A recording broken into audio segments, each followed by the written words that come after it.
राम राम राम राम राम राम। हे नाथ, हे मेरे नाथ, मैं आपको भूलूं नहीं। राम।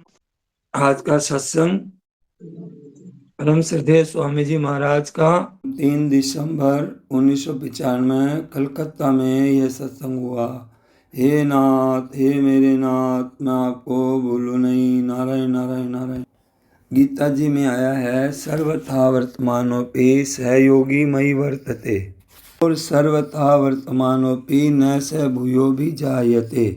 इसमें पहला चरण तो एक है, दूसरा चरण भिन्न है। वहाँ भक्ति का प्रसंग है तो मयि वर्तते है, वहाँ ज्ञान का प्रसंग है तो न स भूयो भी जायते। ज्ञानई भक्ति नहीं कछु भेदा, उभय हरई भव संभव खेदा। ज्ञान की और भक्ति की एकता बताई है। दोनों से ही दुख मिट जाता है, शांति मिल जाती है, आनंद मिल जाता है। ऐसा होने पर भी किसी किसी ग्रंथ में तो ज्ञान की विशेषता बताई है और किसी ग्रंथ में भक्ति की विशेषता बताई है। भगवत गीता में भक्ति की विशेषता मालूम होती है तो भक्ति में एक विलक्षणता है।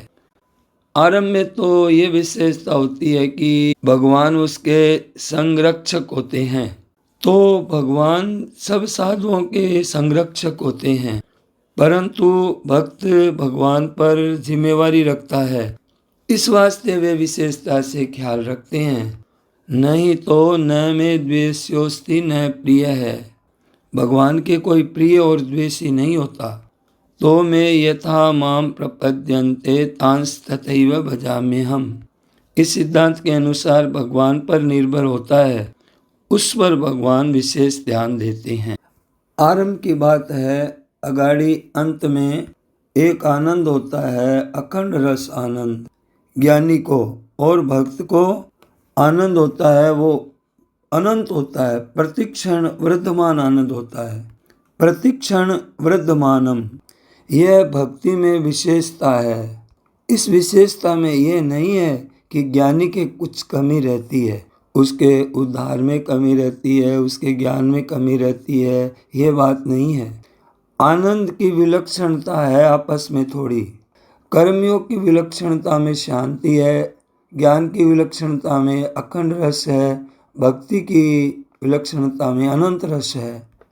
भक्ति में वो रस बढ़ता ही जाता है, बढ़ता ही जाता है, विलक्षण उसमें आनंद आता जाता है। ज्ञान में एक रस आनंद एकदम। आनंद तो तीनों में ही है, तीनों में एक बात है। उनमें पक्षपात नहीं करे तो एक साधन से तीनों साधन हो जाते हैं। कर्म योग से ज्ञान योग भक्ति योग हो जाएंगे, भक्ति योग से कर्म योग ज्ञान योग हो जाएगा और ज्ञान योग से कर्म योग भक्ति योग हो जाएगा।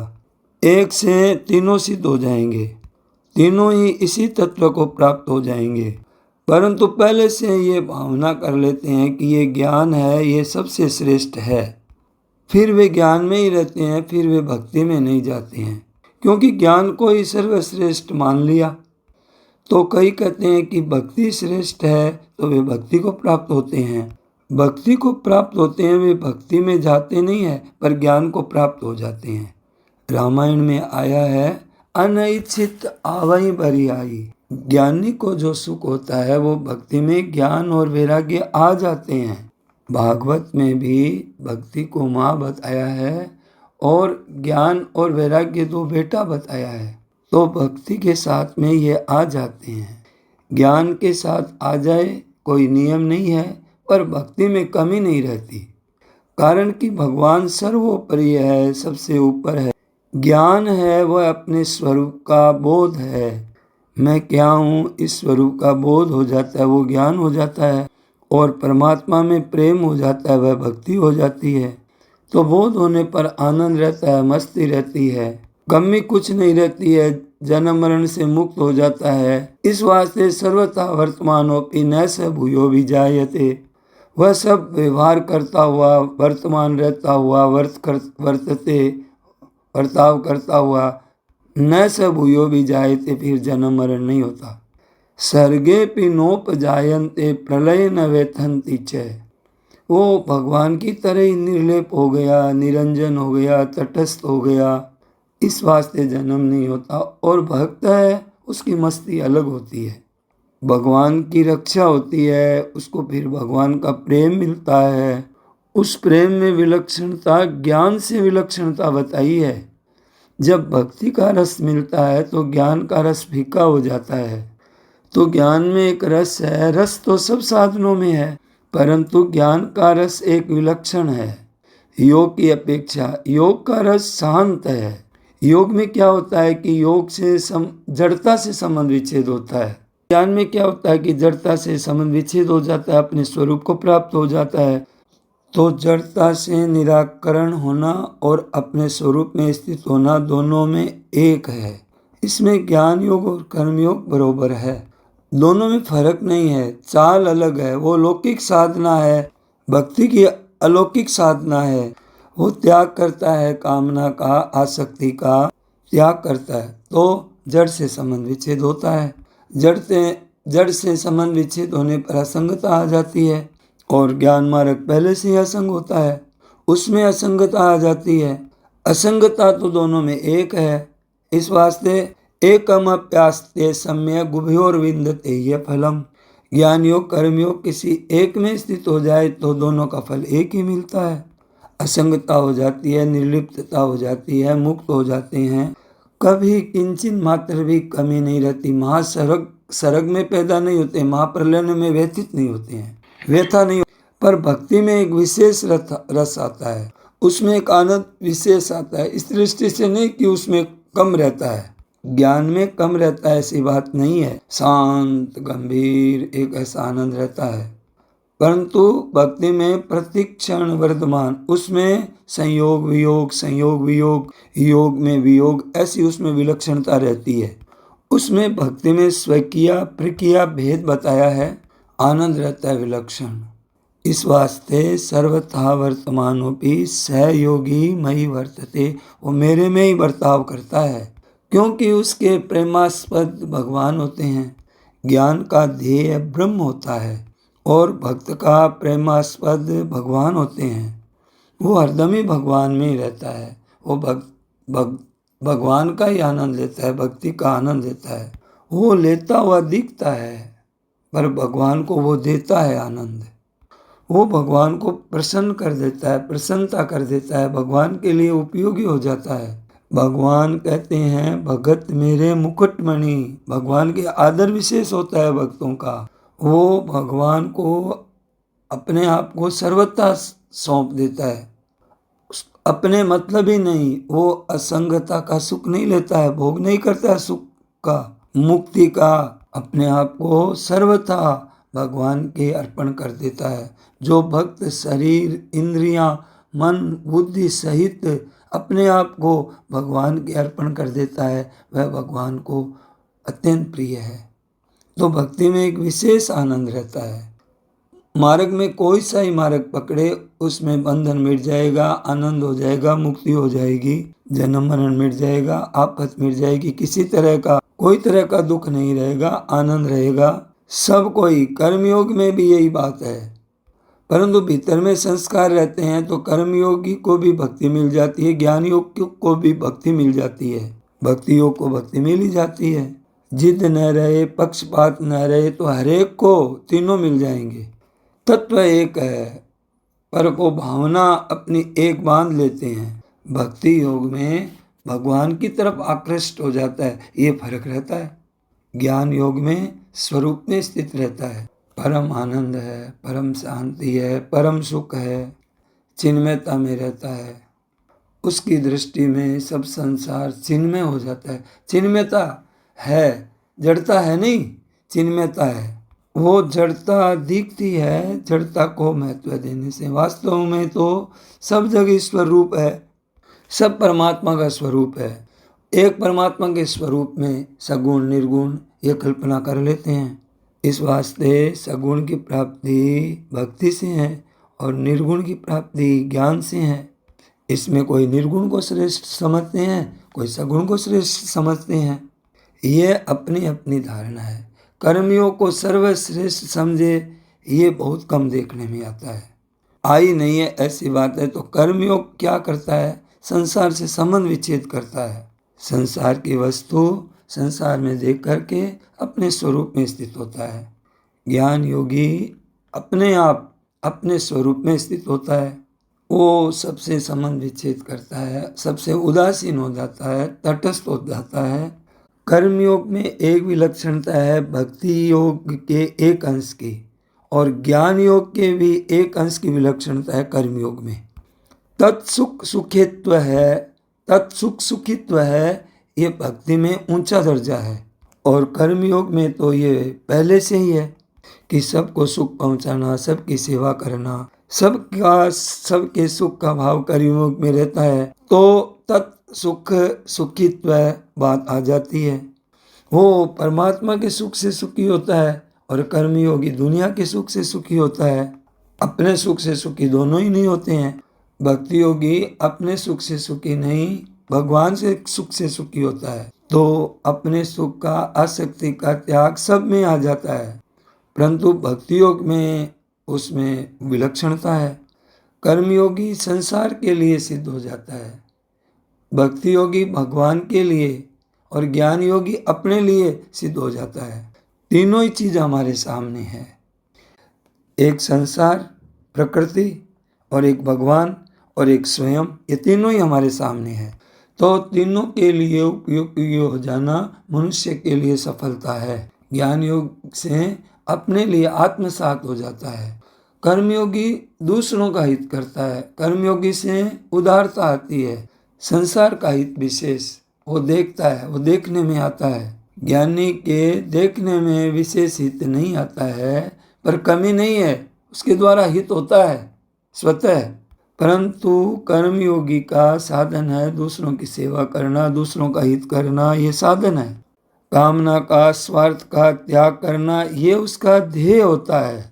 और ज्ञान योग का ध्येय होता है अपने तत्व, परमात्मा तत्व में स्थित होना। वो किसी पंचायती में नहीं पड़ता, उसको अपनी तटस्थता में ही आनंद है। और भक्ति योग तीनों में उपयोगी हो जाता है। संसार के लिए उदार हो जाता है, अपने स्वरूप में स्थिति हो जाती है, अपने परमात्मा मिल जाते हैं। परमात्मा मिल जाते हैं फिर बाकी क्या रहता है, कुछ बाकी नहीं रहता। परमात्मा के लिए तो उपयोगी होता ही है। भगत के बस में होते आए भगवान, भगत के बस में होते आए भगवान, भगत के बस में हो जाते हैं। वो भगवान को भी सुख देता है, अपना भी सुख लेता है और संसार की सेवा भी करता है। भक्ति योग संसार की सेवा करने वाले भक्त दो तरह से होते हैं। एक भक्त संसार की वस्तुओं से ही संसार की सेवा करते हैं। एक भक्त होता है वो भगवान को कीर्तन भजन इनसे सुख पहुंचाता है संसार को। जैसे मीराबाई है, और है, संत हैं, कबीरदास जी हैं, तुलसीदास जी हैं, उनमें विलक्षणता होती है, दोनों ही त्यागी होते हैं। तो ऐसे भक्तों का संसार को सुख पहुंचाने का विशेष भाव होता है। ऐसे भक्त भी होते हैं जैसे सेठ जी हुए हैं। भगत का भगवान में विशेष रहता है, सामने आने पर तीनों ही विशेष हैं। ज्ञान योगी के सामने भी अगर कोई दीन दुखी आ जाता है तो उसकी भी वो सेवा करता है। मुख्य काम उसका ये नहीं होता है, कर्मयोगी का मुख्य काम होता है कर्मयोगी का। और भक्ति योगी के सामने आ जाए तो वो भी ऐसा ही सेवा करता है। भक्ति में ये संसार सब भगवत स्वरूप है। और एक विलक्षणता और है, जो ज्ञान योग में चलते हैं, ज्ञान योग में विवेक मुख्य है, भक्ति योग में भगवान का प्रेम मुख्य है, और कर्म योग में संसार का त्याग मुख्य है। त्याग ज्ञान योग में भी होता है, पर उसका त्याग अलग होता है अपना, और वो अपनी वस्तुओं के द्वारा सेवा करता है, वह अपनी वस्तुओं से सुख पहुंचाता है। और ज्ञान योगी वस्तुओं से संबंध विच्छेद करता है। कर्म योगी दूसरों को सुख पहुंचाना, अपने सुख की, अपनी आसक्ति का त्याग करता है, दूसरों को सुख देता है। ऐसी विलक्षणता होती है। कर्म योगी संसार के लिए बहुत उपयोगी होता है, ज्ञान योगी अपने लिए विशेष उपयोगी होता है, भक्ति योगी भगवान के लिए विशेष उपयोगी होता है। तो भक्ति योगी ज्ञान योग की एकता होती है और भक्ति योगी कर्म योग की एकता होती है। तो तत् सुखे सुखित्वा ये कर्म योग में आ जाता है, और तटस्थ होना भक्ति योग में आ जाता है। तो भक्ति में दो बात, एक तो भक्ति स्वरूप से करता है, एक भावना से करता है, एक स्वरूप से। एक तो संसार रूप से भगवान की सेवा करता है, भगवत स्वरूप है सब संसार, और एक भजन कीर्तन सत्संग के द्वारा मतलब सेवा करता है। एक तो बार बार स्वाध्याय जप ध्यान सत्संग अपनी साधना में लगातार लगा रहता है। वो कर्मयोगी कह दो भक्ति योगी कह दो, संसार का स्वरूप समझकर संसार की भगवत स्वरूप समझकर संसार की सेवा करता है, सबको सुख पहुंचाता है, सबको आराम पहुंचाता है, उसमें आनंद रहता है। दूसरों के सुख से सुखी होने वाले को, दूसरों को सुख पहुंचाने में जो सुख होता है वो अपने सुख से सुख नहीं होता है, अपने सुख लेने से सुख नहीं होता है, जितना दूसरों को सुख पहुंचाने से सुख होता है वो सुख विलक्षण होता है। महाराज जी ने पूछा कि मैंने पूछा, हमारी आपस में बात चली तो भाई से पूछा कि आप अपना स्वार्थ करोगे कि दूसरों का स्वार्थ पूरा करोगे? तो भाई बोला दूसरों के स्वार्थ से। तो ये बात हर एक को समझ में नहीं आती है। हर एक तो समझता है कि हमारे सुख से अपने सुख से सुखी होता है। जो संसारी होता है उसको ये बात समझ में आती है, अपने सुख की बात समझ में आती है। साधक होता है उसको अपने सुख से भी सुख होता है, परंतु दूसरों के सुख से सुख ज़्यादा होता है। औरों को सुख पहुँचे इसमें ज़्यादा सुख होता है। क्यों? इसके भीतर में, उसके भीतर में त्याग होता है, अपने सुख और आराम का त्याग होता है। और ज्ञानी अपने को सबको समान समझता है। ज्ञानी तो आत्मोपमेन है, शरीर में दोनों बात होती है, किसी अंग में दुख ना हो और सुख हो। संसारी आदमी अपने सुख में सुखी होता है, तो जो अपने सुख से सुखी होता है वो तो संसारी क्या हो तो पशु पक्षी से भी नीचा है, संसारी नहीं है वो, संसारी नहीं है वो, गधा है कुत्ता है सूअर है, अपने सुख से सुखी होते हैं तो उसके बराबर ही हो गया। संसारी कहाँ है? संसारी से नीचा है। ये कुत्ता है गधा है सूअर है भैंसा है, ये अपने सुख से सुखी होते हैं तो ये जड़ता है, और दूसरों के सुख में सुखी होते हैं वो चेतनता है, और सबका इस्तीफा करके परमात्मा में मिल जाता है, वे प्रेमी होते हैं। इसी तरह किसी मार्ग से चलो दुख मिट जाता है, जन्म मरण मिट जाता है, बंधन मिट जाता है, आनंद रहता है, विक्षेप नहीं रहता, परम शांति की प्राप्ति हो जाती है। किसी मार्ग से चलो, ऐसे ये तीन मार्ग का वर्णन भागवत में भी योगास्तया मया प्रोक्ता नृणाम श्रेयो विदिशया ज्ञानम कर्म से योगम से नोपायो नोस्ति कुत्रचित, एकादश के 20वें अध्याय में आता है, और गीता में भी आता है। निष्ठा दो बताई है गीता में, लोकेस्मिन् द्विविधा निष्ठा, पर तीनों योग का वर्णन है, ज्ञान योग कर्म योग भक्ति योग का। और सब साधन भी गीता में आगे हैं, ध्यान योग आदि, और द्रव्य यज्ञ तपो यज्ञ योग यज्ञ स्वाध्याय यज्ञ जप यज्ञ, ये सब ये भी गीता में आते हैं। प्रश्न है कि कर्म योगी ज्ञान योगी भक्ति योगी, तो ज्ञान योगी भक्ति योगी तो हो गया, पर कर्मयोगी क्या मान करके उपासना करते हैं, ये प्रश्न है। महाराज जी कहते हैं संसार को भगवत स्वरूप समझ करके वो उपासना करता है कर्मयोगी। कर्मयोगी का संसारी ध्येय है, संसारी इष्ट है कर्मयोगी का, और ज्ञान योग का ब्रह्मनिष्ठ है, और भक्ति योग का ईश्वरिष्ठ है। कर्मयोगी का संसार को सुख पहुंचाना है, उसमें अपने सुख का अपनी कामना का त्याग मुख्य है, उसमें कर्मयोगी में अपने आराम का त्याग मुख्य संसार के लिए है। और ज्ञान योगी प्रकृति का सब कुछ है, अपने तटस्थ रहता है, और भक्ति योगी भगवान की सेवा करता है। संसार की सेवा भी भगवान की है, भगवान की सेवा भी भगवान की, वो कर्मयोगी करता है। और कोई बात है तो महाराज जी ने कहा बताओ। नारायण नारायण नारायण। हे नाथ हे मेरे नाथ, मैं आपको भूलूं नहीं।